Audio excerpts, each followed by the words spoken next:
around or listening to other people's conversations. You might find me in restaurants.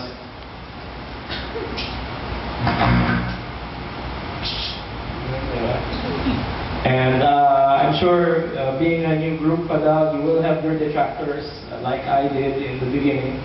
I had a lot of them, a lot of skeptics doubted my skills. Every time I perform somewhere, people would be like, good job, huh? After I turn my back.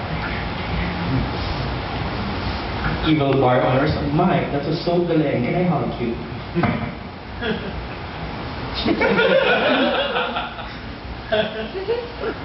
The worst thing I heard ever that really broke my heart, one time after a gig, I hear somebody shout, Mike Olson, hindi ka naman nakakatawa eh.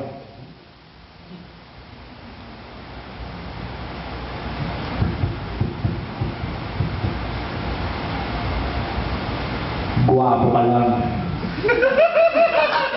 And it broke my heart because I'm more than just a pretty face. Thank you very much, ladies and gentlemen. Thank you very much. Thank you, Padal Manila.